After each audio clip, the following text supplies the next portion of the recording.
ने कहा था कि हमारा जो अंतिम फैसला होगा वो रिजल्ट पर भी लागू होगा। मतलब कि हम 4 महीने बाद भी पाएँगे कि इसमें धांधली हुई थी, तो रिजल्ट निकल भी जाएगा। तो ये है मुकदमे की मैं बता दूँ कि जो याचिका की जाती है वो एक एफ़िडेविट के माध्यम से की जाती है, इसको शपथ पत्र कहते हैं। उसके बाद क्या होता है कि जिस पर मुकदमा किया गया है, उस पक्ष से जवाब माँगा जाता है, क्योंकि न्यायालय का काम है दोनों पक्षों की बात सुनना ना। तो जैसे इसमें बीपीएससी पर केस किया गया है, तो बीपीएससी से जवाब माँगा जाएगा और उसको प्रति शपथ पत्र कहते हैं, काउंटर एफ़िडेविट कहते हैं। और वो जवाब बिंदुवार पर हमें, जिस तरह से पलटू राम ने 5 मिनट भी समय नहीं दिया अभ्यर्थियों की बात सुनने के लिए, जबकि पलटू राम खुद छात्र आंदोलन की उपज है। तो उससे तो इस सरकार की मतलब बिल्कुल जो है ना कलई खुल गई है, भांडा फूट गया है। और अब ज़्यादा दिन नहीं है, 9 महीने बाद फिर पलटू राम की भी परीक्षा है, चुनाव होंगे। तो मैंने बार-बार कहता हूँ कि ये सारे बेरोज़गार एक हो जाएँगे तो नमस्कार साथियों, स्वागत है आप सभी का आपके अपने चैनल स्वदेश लाइव पर। मैं आपके साथ हूं रत्नेश पांडे। बीपीएससी 70वीं री एग्जाम पिछले 18 दिसंबर से लगातार छात्र इसको लेकर के आंदोलन कर रहे हैं।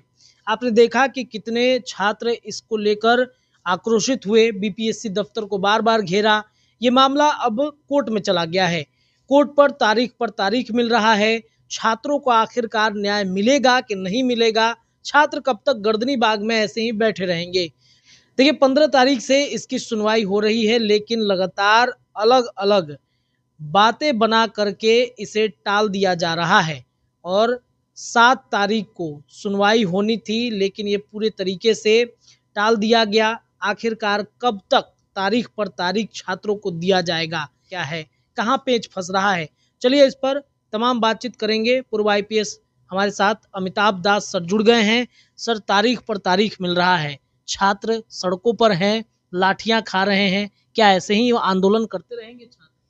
नहीं, ठीक है, तारीख तो थोड़ी मिली है, लेकिन बच्चों को भी धैर्य रखना चाहिए। हम लोग बचपन से सुनते आए हैं कि सब्र का फल मीठा होता है, तो अधीर नहीं होना है। देखिए, ये न्यायालय की ऐसी प्रक्रिया होती है, इसमें कोई बहुत आश्चर्य की बात नहीं है। मतलब बच्चे हड़बड़ा जाते हैं कि पहले ही दिन फैसला क्यों नहीं आया, ऐसे नहीं होता है। उसकी एक प्रक्रिया होती है और 15 जनवरी को इसकी पहली सुनवाई हुई थी और उसमें याचिकाकर्ताओं ने माँग की थी कि परीक्षा फल पर रोक लगा दी जाए।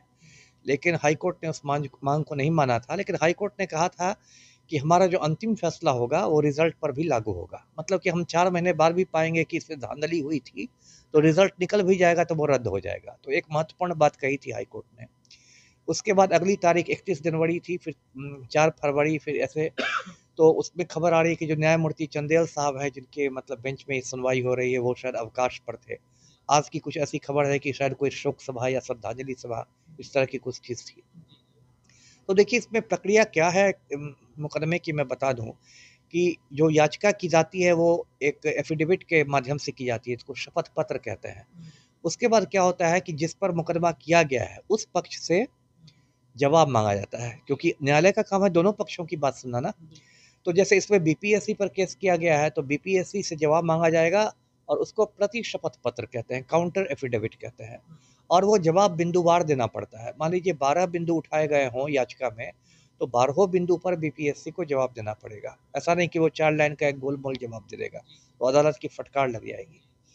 और उसके बाद क्या होता है, जैसे बच्चे मुझसे पूछते हैं कि सर आज फैसला आ जाएगा, तो ऐसे नहीं फैसला आता है। पहले क्या होगा कि बीपीएससी का जवाब आएगा।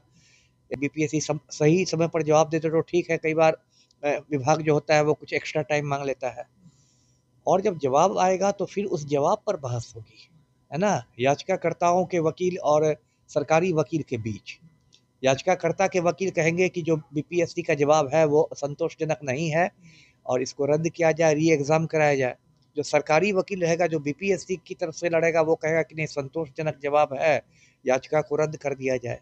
तो 2-3 तारीख तो उस पर बहस में निकल जाएँगे और उसके बाद जो न्यायमूर्ति होंगे वो बहस को सुनने के बाद वो अपना एक मतलब मन बनाएँगे, जो उनका विवेक होगा। और उसमें भी कई बार आप जानते हैं ऐसा भी होता है कि फैसला सुरक्षित रख लिया जाता है। मतलब ऐसा नहीं कि जिस दिन सुनवाई पूरी होती है उसी दिन फैसला आ जाता है ना। फैसला सुरक्षित रख लिया जाता है, फिर कुछ दिनों बाद 5 दिन 10 दिन के बाद वो फैसला आता है। तो इसमें धैर्य रखने की ज़रूरत है।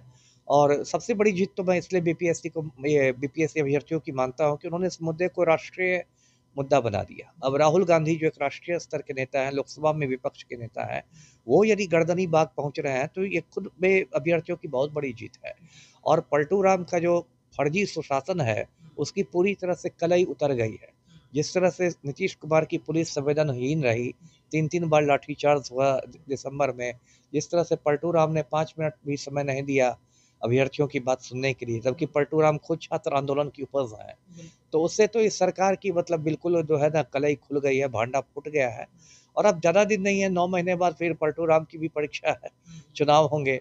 तो मैंने बार बार कहता हूँ कि ये सारे बेरोजगार एक हो जाएंगे तो मुख्यमंत्री को बेरोजगार कर देंगे। जी सर, इसमें कई लोगों के नाम सामने आ रहे हैं कि कई जो है नीतीश के करीबी भी इसमें संलिप्त हैं, पैसों का हेरफेर हुआ है, सीटें बिक गई हैं, वो लोग इसका समर्थन नहीं कर रहे हैं। वो सब तो देखिए होता ही, अब मैं क्या कहूँ, बिहार में तो शिक्षा माफिया है, वो सत्ता के गलियारों में उसकी पैठ है।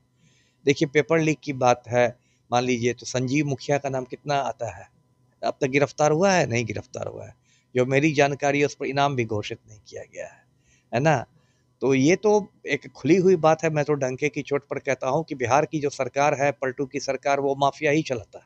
चाहे वो शराब माफिया हो, शिक्षा माफिया हो, या बालू माफिया हो, ट्रांसपोर्ट माफिया हो, ये तो पलटू राम एक कठपुतली है माफिया के।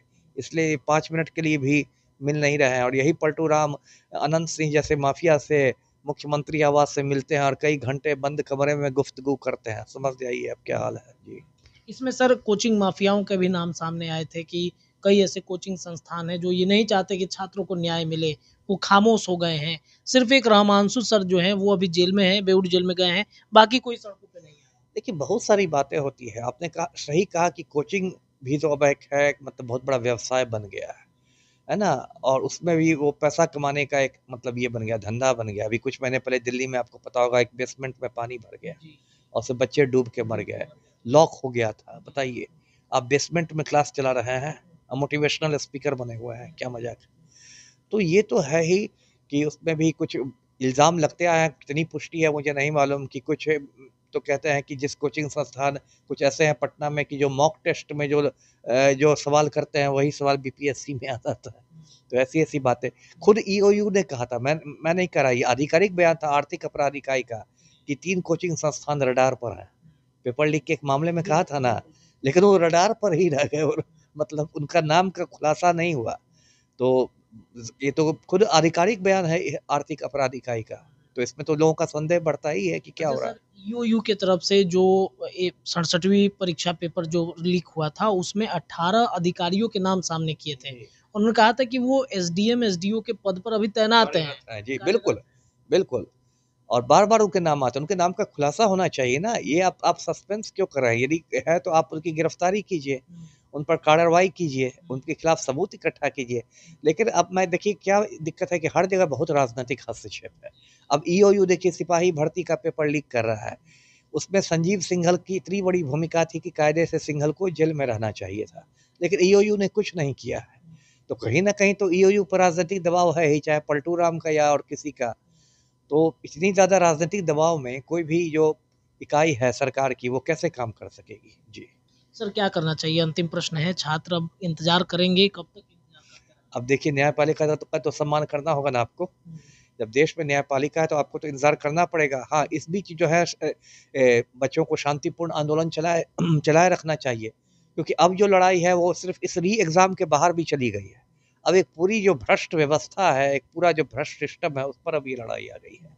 इसलिए री एग्ज़ाम हो भी जाता है तब भी शिक्षा माफिया के खिलाफ तो ये जो मशाल है, वो जलती रहनी चाहिए। क्या मेंस तक ऐसे ही खिंचाते रहेगा कोर्ट में मामला? अब ये तो बहुत कुछ न्यायपालिका पर निर्भर करता है। मेंस की बात हो रही है तो कहा जा रहा है कि अप्रैल के आसपास होगा, तो उसमें तो अभी समय है, मोटा-मोटी 2 महीने तो पूरा है। उसके पहले यदि फैसला आ जाएगा तो फिर वहाँ अलग रूप रहेगा। जी। चलिए सर, बहुत-बहुत शुक्रिया बातचीत करने के लिए। तो देखिए छात्रों, अभी इंतज़ार करना पड़ेगा, न्यायपालिका क्या फ़ैसला सुनाती है, ये देखना होगा। अब ये जो पूरा मामला है, जो 7 तारीख वाली सुनवाई नहीं हुई, वो अब सोमवार को होगी और सोमवार को क्या फ़ैसला आता है, सोमवार का दिन छात्रों के लिए बड़ा निर्णायक दिन होगा। छात्र बेसब्री से इंतज़ार कर रहे हैं सोमवार का कि भई अब क्या फ़ैसला कोर्ट सुनाता है। जुड़े रहिए, तमाम अपडेट लगातार हम आपको बताएँगे। अपनी राय आप कमेंट में रखिए, चैनल पर नए हैं तो सब्सक्राइब करते ज़रूर जाइएगा। बहुत-बहुत धन्यवाद।